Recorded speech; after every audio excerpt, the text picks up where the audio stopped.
নমস্কার, PS creative ওয়ার্ল্ডে সবাইকে স্বাগত জানাই। তো এই যে বাচ্চাটাকে আপনারা দেখতে পাচ্ছেন, এই বাচ্চাটা কিন্তু প্রেগনেন্ট, এবং এই প্রেগনেন্ট বাচ্চাটিকে যে ফার্স্ট এড যে ক্লিপটা আপনারা সবাই দেখতে পেলেন, যে আমি একজনের উপর চিল্লাচ্ছি, তিনি এই বাচ্চাটার পায়ের মধ্যে ছুরি দিয়ে কোপ দিয়েছে।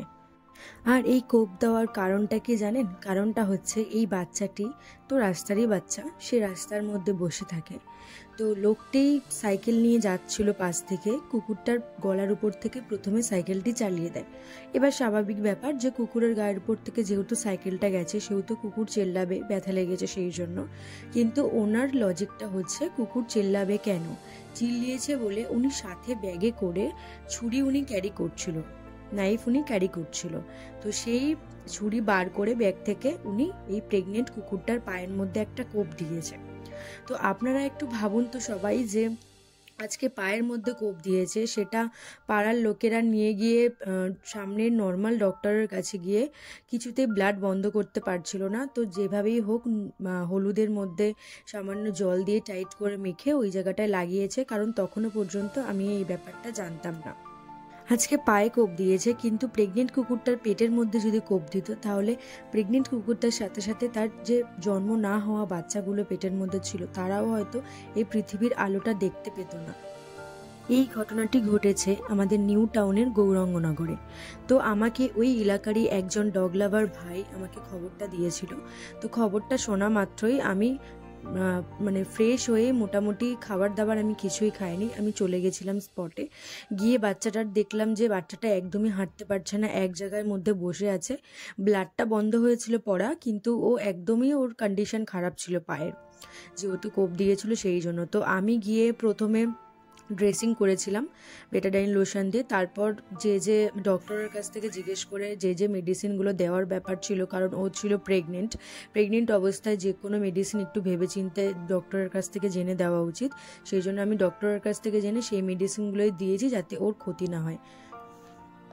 এইভাবে অসহায় নিরীহ প্রাণীগুলোর সঙ্গে কি এইভাবে এগুলো করাটা কি ঠিক? তাদের কি বাঁচার কোনো অধিকার নেই? মানুষগুলো কি এইভাবেই ওদেরকে শেষ করে দেবে?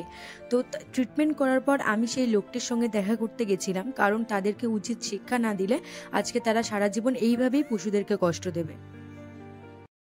আমার হাঁটুতে পড়ে কেন? আপনার হাঁটুতে পড়ে না, আপনি হাঁটুতে পড়ে দিয়েছেন।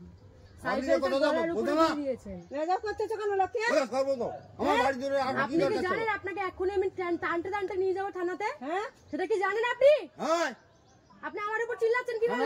আমি ঠিক আছে, আমি এখানে নামুন, এখানে নামুন। আধার কার্ড আছে, এখানটায় নামুন।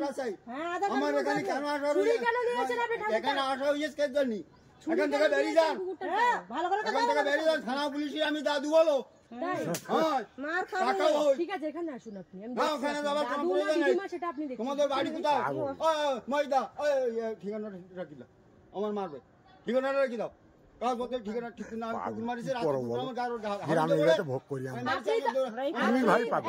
না, এখানে কেন কেন এখানে আসার কি দরকার? তিনি ভাই পাগল। আপনি দিয়েছেন কেন? দিয়েছেন কিসের জন্য?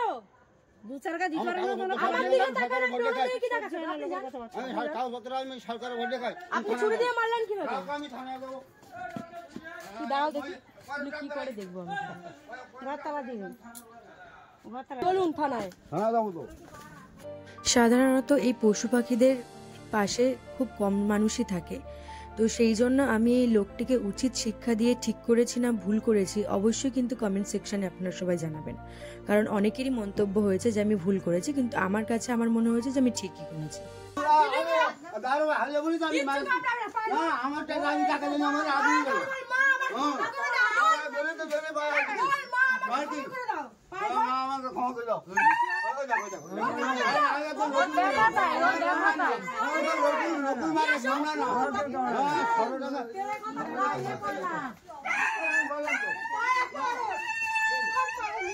ভয় পাচ্ছে,